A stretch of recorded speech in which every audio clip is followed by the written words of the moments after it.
Friends, welcome to my channel. Before listening to this story, I will ask you to like and subscribe. It's not difficult for you, but it's nice for me, and we're starting. It is human nature to seek answers to questions, both big and small. We strive to uncover the mysteries of the universe, explore ancient civilizations, or explore the workings of the mind. As human beings, we don't like uncertainty. We like all our secrets to be revealed. Unfortunately, the answers to some questions still elude us and will probably always elude us. Often, these questions are more personal, and we have to deal with suspicion, doubt, and fear. Again, this is a story that I wrote a long time ago under a different pseudonym. I dug it out of the archives and did some extensive rewrites to make it better. I hope you enjoy reading it. I very much doubt that I am the perfect husband. I have a stressful job, and I know that sometimes I come home a little annoyed. Maybe I'm not the best earner either. I'm not a millionaire, of course, but we're still doing well. We have a nice house, 2 luxury cars.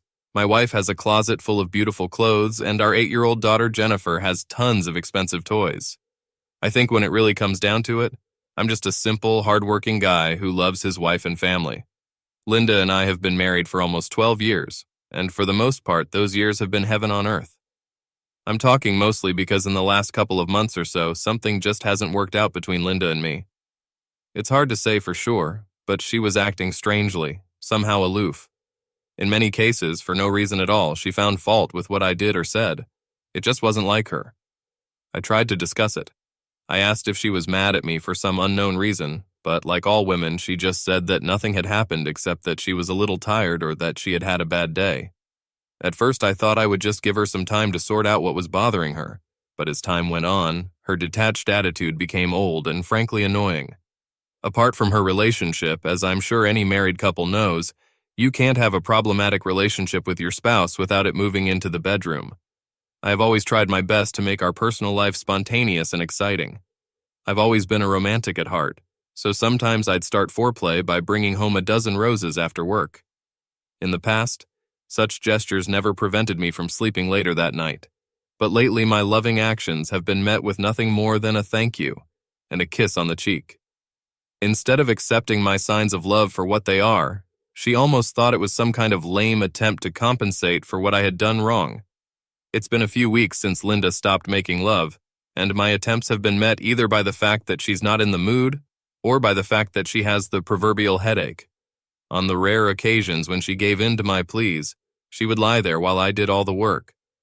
Over time, I realized that I was starting to mentally distance myself from the situation. I returned home, played with my daughter, and paid as little attention to my wife as possible.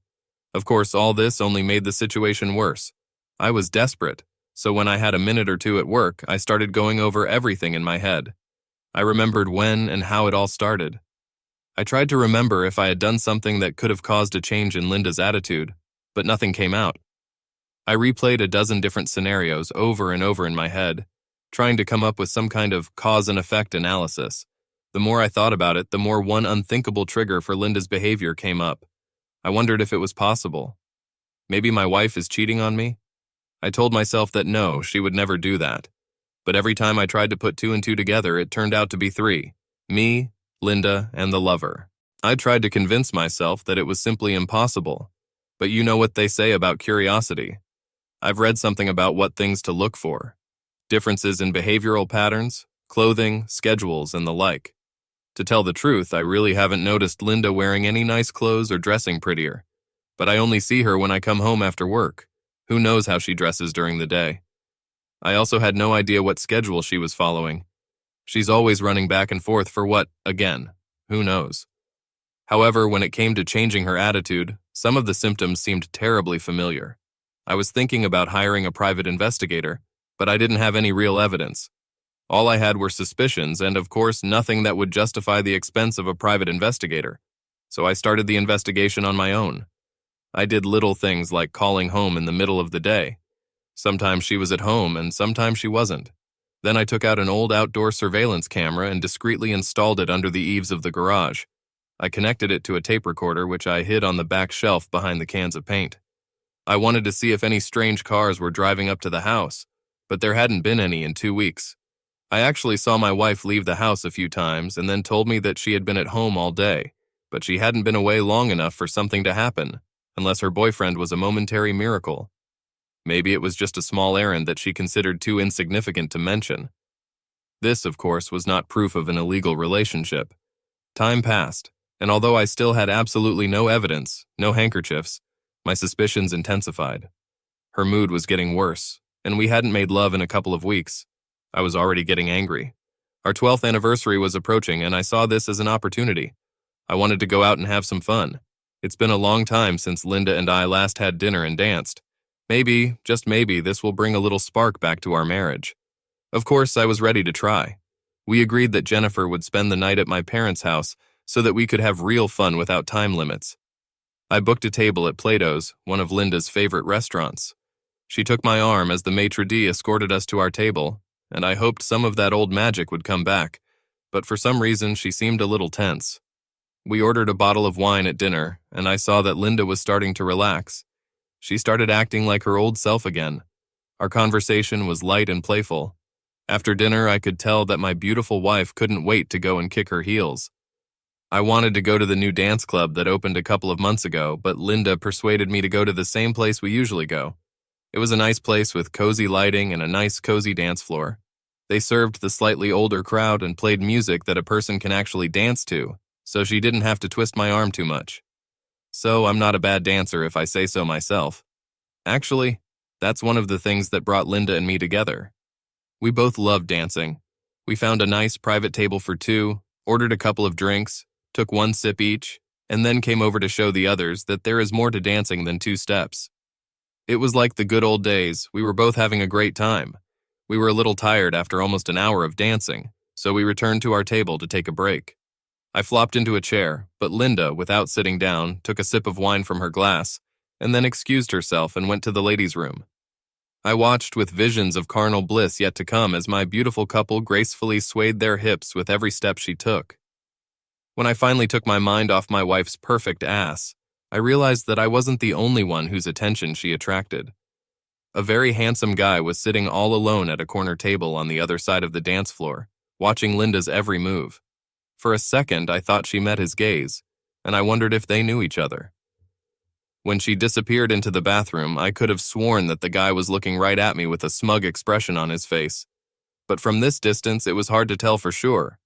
The place we were at was strictly a dance club, and I wondered why the guy came alone. But then I thought that, like Linda, his date was most likely in the ladies' room. I watched him out of the corner of my eye, waiting for my beautiful wife to return. And again, when she passed him on the way back, I was sure I saw them both smiling and making eyes at each other. Suddenly, all my suspicions returned. "Darling, could you get me another glass of wine?" "It's stale," Linda asked me, sitting down. I was already feeling awkward, and I didn't particularly like the idea of Linda sitting alone while I waited at the counter while some busy bartender took his time filling my order. I looked around and caught the eye of one of the waitresses.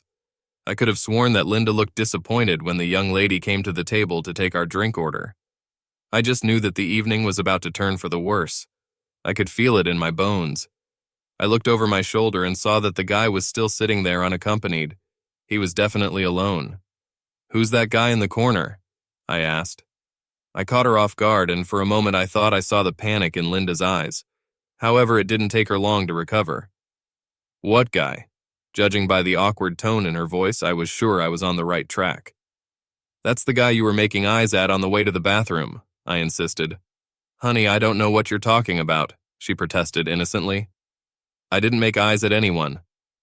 As soon as our drinks arrived, I saw Linda's eyes flash quickly over my shoulder. I looked back and saw Mr. Lonely coming to our table. He didn't even look at me. He walked around where I was sitting and looked directly at Linda. "May I ask you to dance?" he asked her. I immediately raised my voice. "No thanks," I growled. This caused a response. "I was talking to a lady," he sneered. "Yes, but this lady is my wife, and I'm telling you who she can dance with and who she can't." At that moment, Linda intervened. "Harry," she said, "you're being rude." "Rude? Do you know this guy?" I could see that the question caught her off guard. "This is the one I was talking about. I do not know what is going on between you two, but he just came up and asked my wife to dance without even looking in my direction. This is not only rude, but also extremely disrespectful." "Hey, Mac," Mr. Lonely began, but I cut him off. You don't mind. I'm talking to my wife, and damn it, I don't need your participation. I turned to Linda and continued. If he had asked if I would mind if you danced with him, I might have agreed, but right now, not for the world. Harry, she said, now with a sharpness in her voice, you're being stupid. There's nothing going on between this gentleman and me, and yes, you and I are married, but I don't belong to you. I am not your slave, and if I want to dance with someone, I will do it. I couldn't believe my wife was talking to me like that.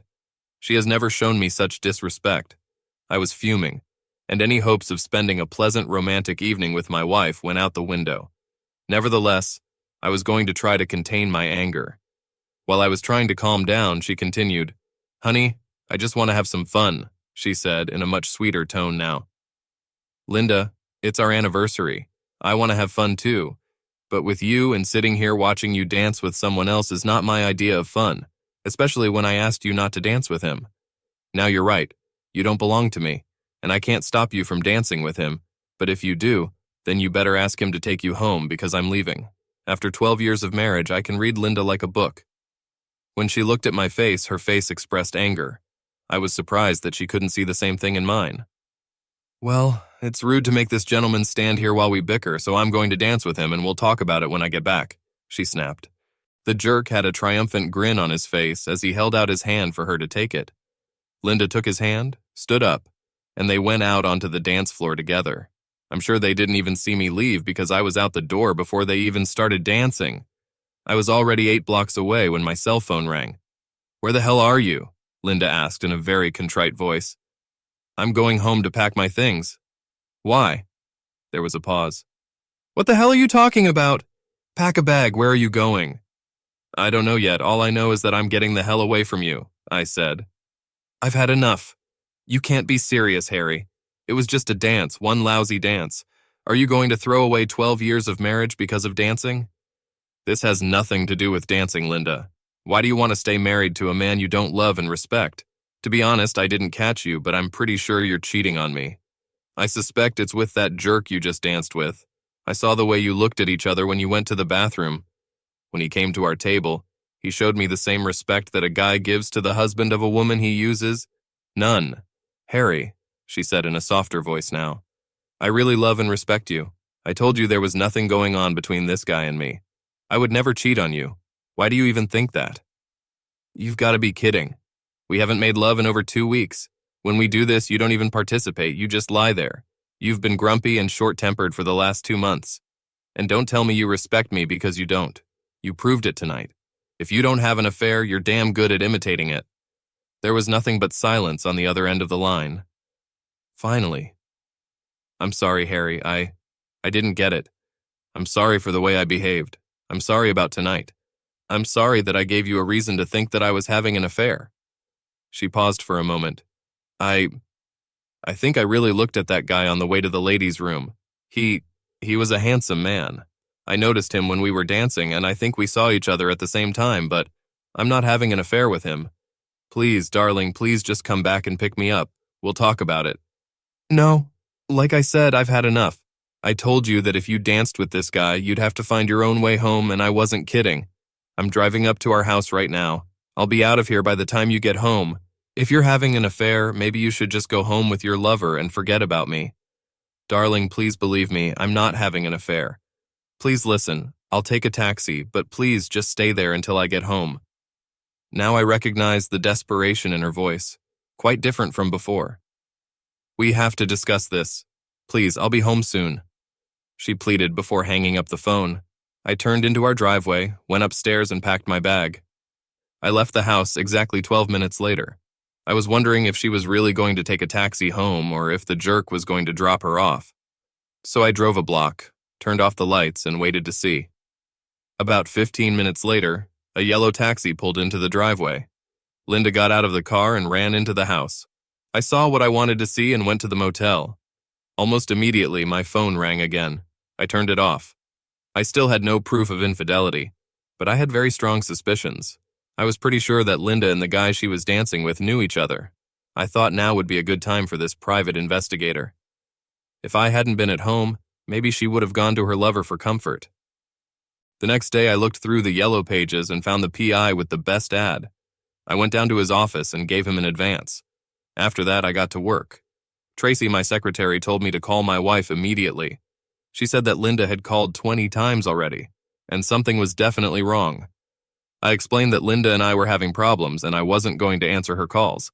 I asked Tracy to clarify this to her the next time she calls. I also called the receptionist in the lobby and told her not to let Linda into the office if she came. I wanted to give the detective a chance to see what he could come up with. Now it was just a waiting game. Later that day, Andrea, our neighbor, called me. I knew it was about Linda, but I didn't want to be rude, so I answered the phone. "Harry," she began, "Linda told me what happened last night. She's trying desperately to apologize, but she says you won't talk to her." "That's right," I said. "I have nothing to talk about with her." I heard a soft sigh on the other end of the line. "She also said that you suspect her of cheating on you. You don't really believe that, do you?" "I'm afraid so," I replied. "She's been acting strangely for over 2 months now.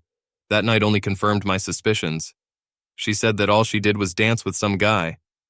"No, that's not exactly true. I saw them exchange glances even before he came to the table. He was extremely rude to me, and Linda sided with him and followed right in his footsteps.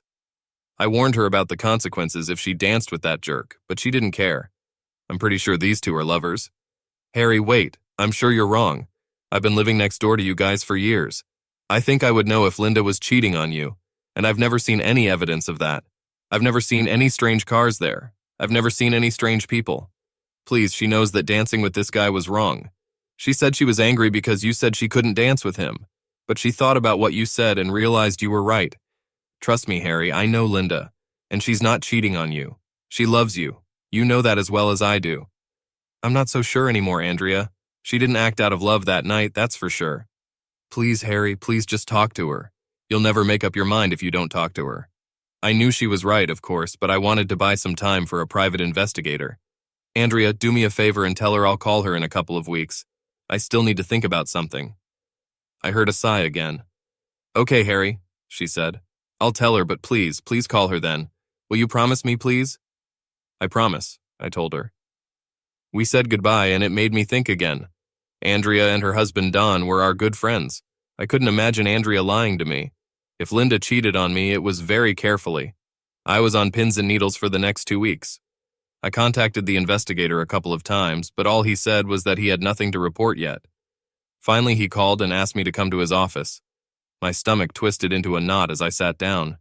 He pushed a thick paper bag across the table to me. My hand was shaking when I picked it up. "You can skip all the boring stuff," he said when I opened the first page of his report. "Just go to the end of the 5th page." I nervously flipped through the pages until I found what I was looking for. Proof? After a thorough investigation, this office did not find any evidence confirming the client's suspicions of infidelity on behalf of his spouse. I think my jaw dropped. I wasn't sure how I should react. Of course, this was good news, great news, but I was so sure she was cheating. "Are you sure?" I asked, looking back at the man at the table. "Mr. Fremont, I had a man who has been following your wife's every move for the past 2 weeks. We kept an eye on the house, monitored her calls, and followed her every time she went out. We checked her phone records and credit card statements. We didn't find anything. There's not the slightest hint that she's having an affair. I was so relieved that it was hard not to burst into tears like a child in his office. Go home, Mr. Fremont. Go home to your wife and child. I don't see too many happy endings in my business." I thanked him and returned to my motel room. I still needed a little time to figure things out. I spent the weekend going over everything in my mind. On Monday morning, I called Linda. Her voice was weak and trembling as she answered. "Hello? It's me," I said. "Are you okay? You don't speak very well." There was a short pause. "Harry, oh Harry, I'm so sorry, so very, very sorry. I just don't know what I'm going to do if you don't come back to us. I tried to stay strong for Jennifer, but all I do is cry. I'm so sorry. I guess I just started taking you for granted. You were absolutely right. I should have told this guy that I was with my husband and fucked off." I heard her start crying again. "I haven't shown you any respect, and I don't know why, because I really respect you. I love you and respect you very much. I swear, Harry, if you give me one more chance, I'll never make that mistake again. Never." Linda's request really surprised me. Her attitude was undoubtedly very different from that of the dance club. When I didn't speak up right away, she made the wrong conclusion. "You're coming back, aren't you?" "Yes," I replied, and quickly added, "but only on a trial basis. I want my wife back, Linda, and I don't mean the woman I've been living with for the last 2 months. I mean the woman I fell in love with, the one I married." "She's here, Harry. To be honest, she's waiting here for the man she loves," she replied very sincerely. "Let's see. After what I've been through, bad attitude, lack of any passion in the bedroom, disrespect, I'm still not convinced, Linda, not yet. I need to go to the motel after work and pick up my things, but I'll be home tonight," I told her. There was silence on her side for a moment before she spoke. "I love you, Harry. I'm so sorry for the way I treated you. I don't want to lose you." I can't say that I still didn't have reservations. I was still angry, and even with all the evidence to the contrary, I just couldn't shake the feeling that Linda knew that guy in the dance hall. After work, I packed my clothes and went home. Jennifer came running and almost grabbed me at the door. She asked where I was.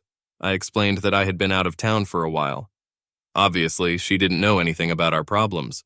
Linda was there too. She hugged me and showered me with kisses.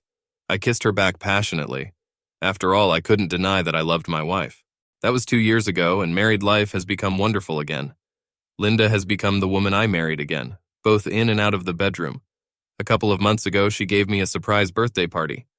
In the past, we always treated Linda's birthday as a special day, but we only started celebrating my birthday after I returned home. Last night was our 14th wedding anniversary. This time, Linda planned the whole evening. When I returned from work, she surprised me with tickets to the theater for dinner to watch The Man from La Mancha, one of my favorite plays. Then we went to the shore of the lake and walked along the beach. The moon had risen and a warm breeze was blowing from the lake. "Thanks for a wonderful anniversary," I said, hugging her and pulling her to me. What is it?" she asked shyly, feeling an erection in my pants. "I think we need to go home and do something about it." I agreed, and half an hour later we were in our bedroom ripping each other's clothes off. As it turned out, Linda did not give up the initiative for that night.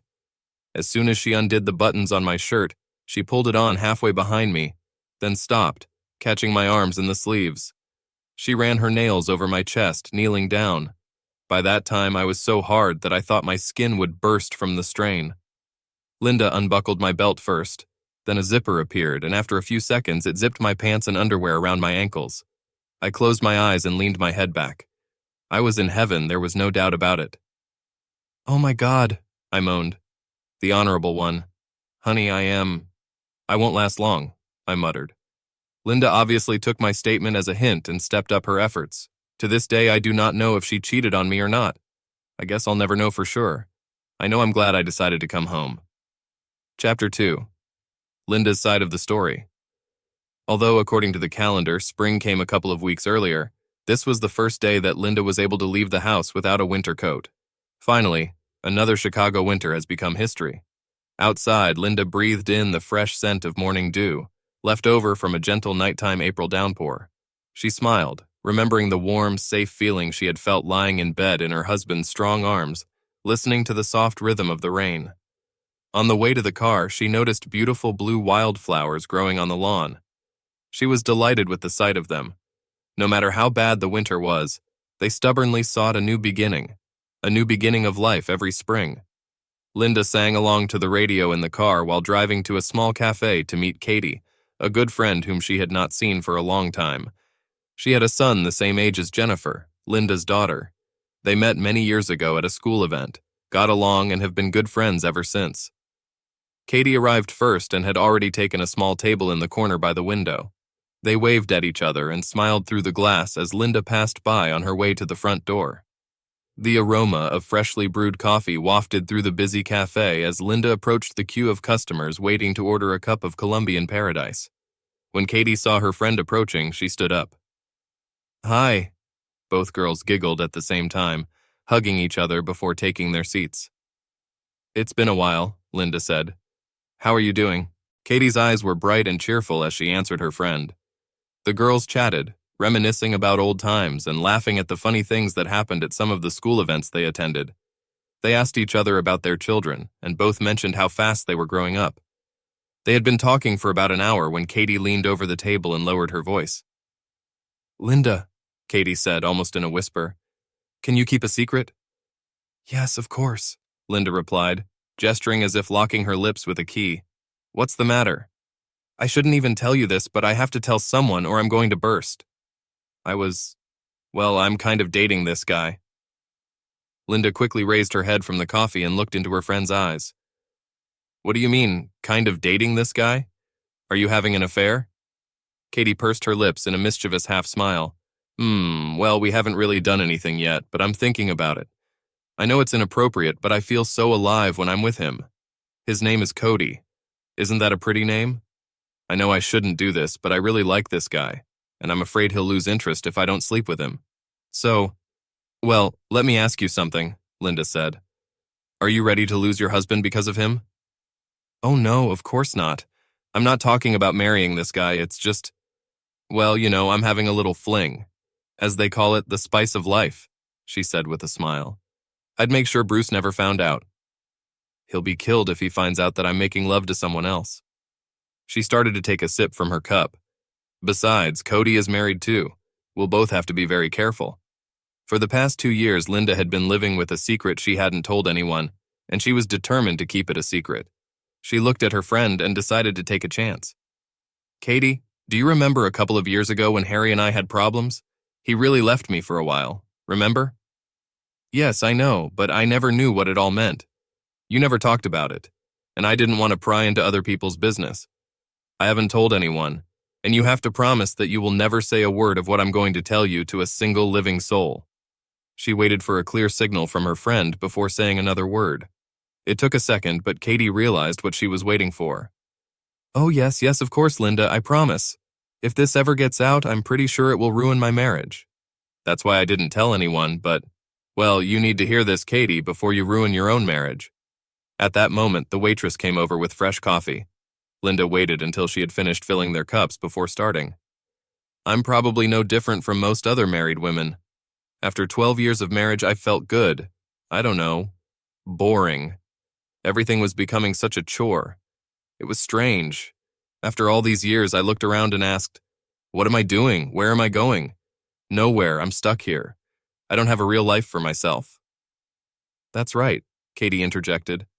I know how you feel, Kat. I'm sure most women go through the same thing. It's not that you don't love your husband. I love Harry with all my heart, but suddenly it seemed to me that this was not enough, as if something was missing. I think I really started to get a little depressed. Nothing seemed funny anymore, not even love. It wasn't really anyone's fault. Damn it, Harry was bending over me, especially in the bedroom. I was supposed to be the happiest person in the world, but nothing seemed to help. Even the school activities were terrible. Linda took a sip of coffee and looked at Katie, checking to see if her story had reached her. She saw that she had her attention, so she continued. Then I met Terry. Did you have an affair? Linda confirmed this with a slight nod of her head. An emotional affair, yes. I got smarter before he became physical. Thank God, she said with a sigh. One day I was in a small grocery store on Marshall Avenue and saw him. God, Katie, he was great. He had a stern, attractive appearance, sandy blonde hair, and sparkling blue eyes like Robert Redford. He was tall too. I'm sure he was over 6 feet tall, and even in his clothes I could see that he had a good build. I knew I was staring, but I couldn't bring myself to look away until he caught me, that is. I blushed when he looked at me and smiled. We started flirting with each other. It was exciting, and it seemed so vicious. I finally came to my senses. I had to go shopping, so I went to the grocery department. When I reached out to grab some tomatoes, I bumped right into him. He looked at me with his big blue eyes and a gorgeous smile and said, "Hi." Katie, I hate to say this, but I felt it getting wet between my legs. It was so embarrassing. I prayed that he wouldn't smell the smell coming from me. I know I'm blushing again. He held out his hand to me and introduced himself. He immediately noticed my wedding rings, but they didn't seem to deter him from trying to spend time with me.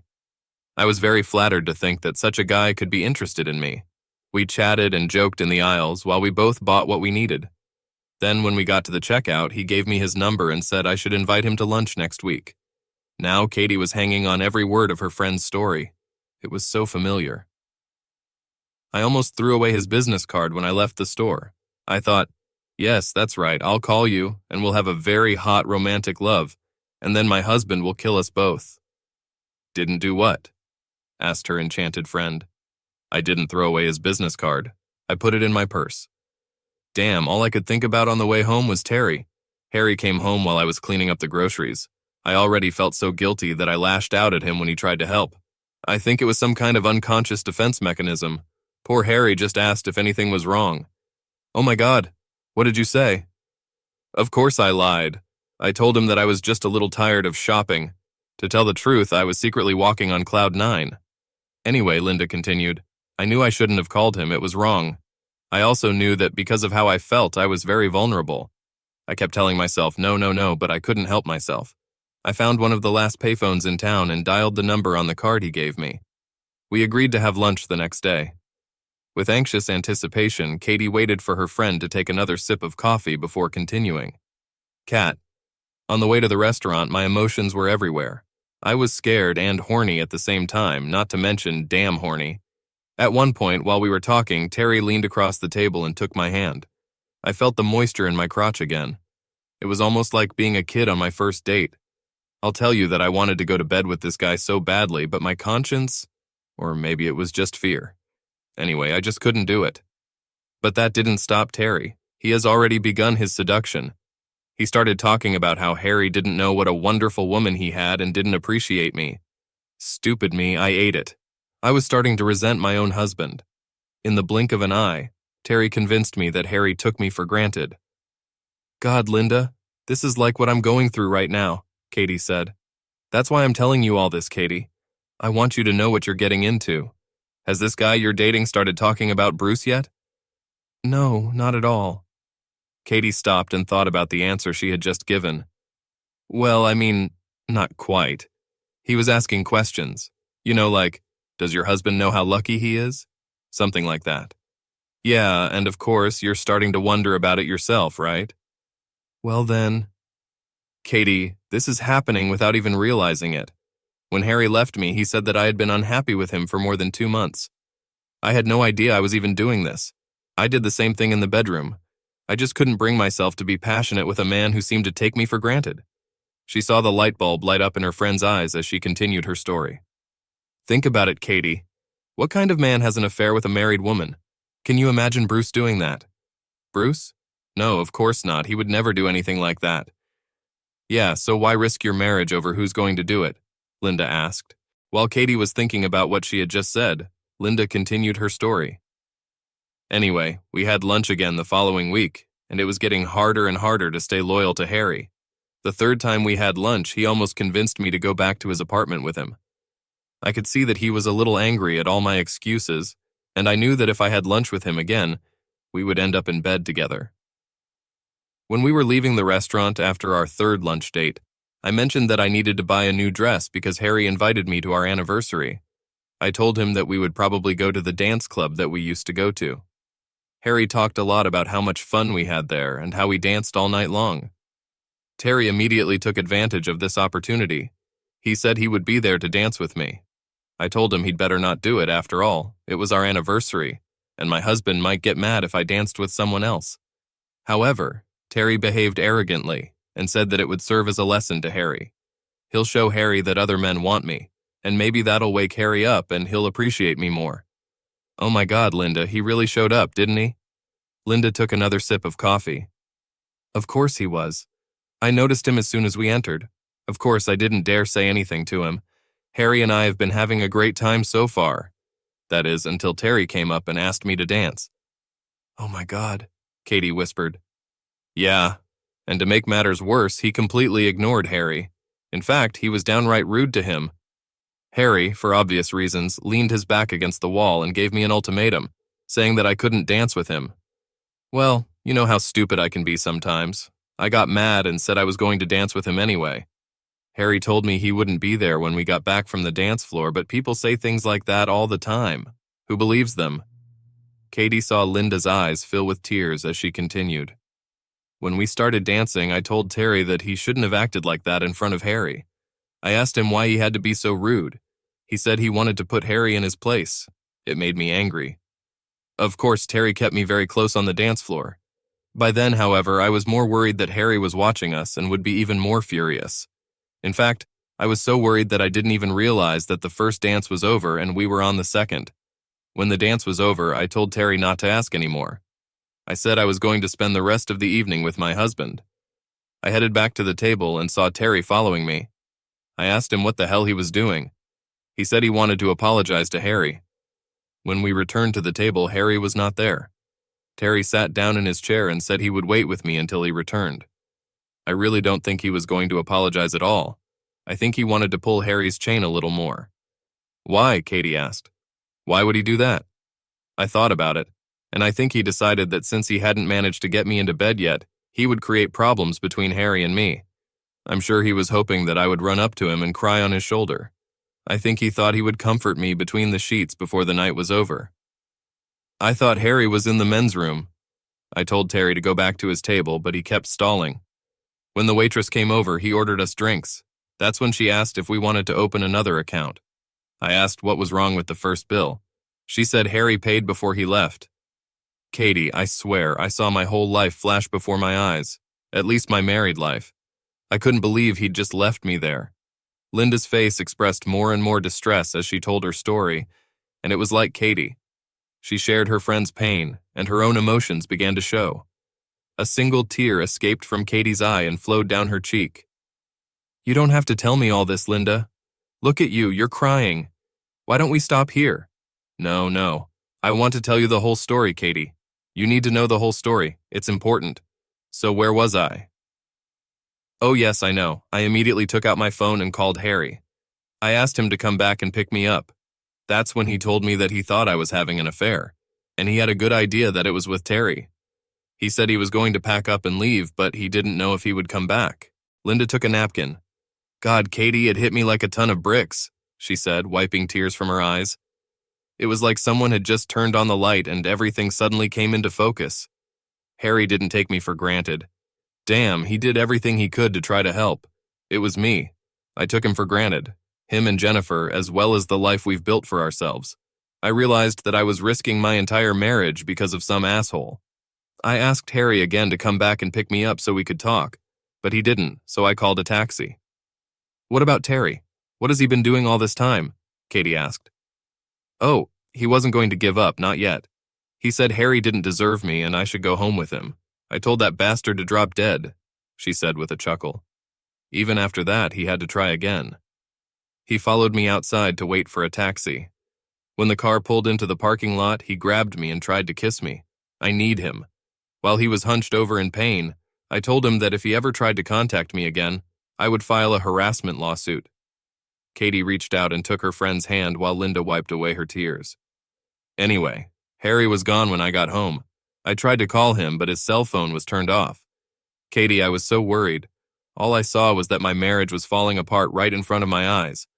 My whole family, everything we worked for, turned into smoke. I'll tell you, Kat, I've never been so scared in my life. The next day I tried to call him at work, but he wouldn't talk to me. His secretary told me that he even ordered his secretary not to let me see him if I went there. I was desperate, so I went over and talked to Andrea, my neighbor. Harry liked her and her husband, so I thought maybe he would talk to her. Well, he did, but all he said was that he needed time to think, and he would call me in a couple of weeks. I knew that trying to put pressure on him would just work against me, so I decided to give him some space. It's been the worst 2 weeks of my life. When Jennifer was around, I tried to stay strong and just told her that Dad was out of town. But as soon as she wasn't around, I just cried. I thought I really messed it up. Harry was so angry that I really didn't think he would come back to me, especially if he thought I was cheating on him. Linda was crying now, remembering the pain she had to go through. I'm sorry, she said to Katie, but it's hard to talk about it even now. She took a deep breath, then picked up where she left off.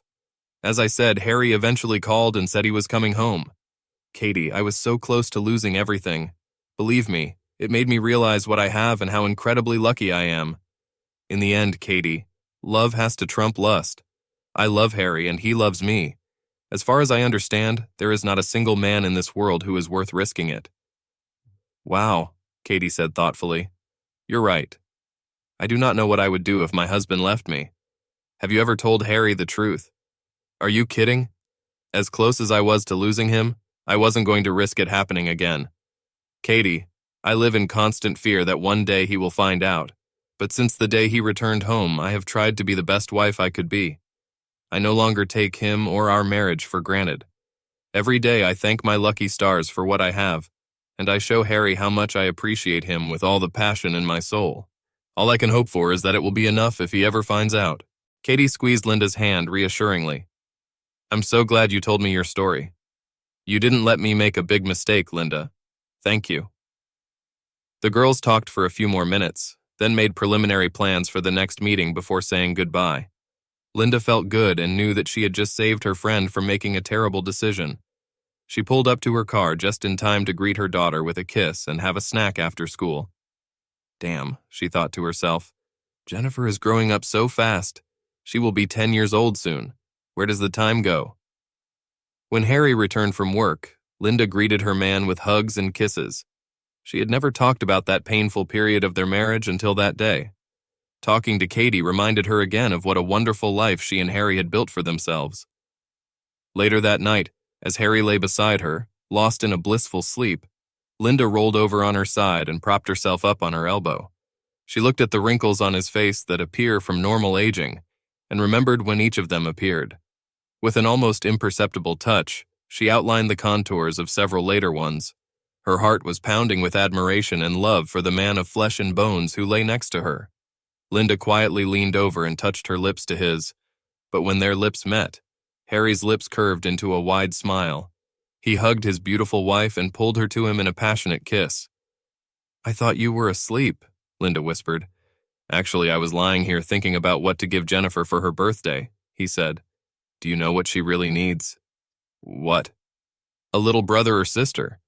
This was not a complete surprise. They argued about having another child, but they never came to any decision.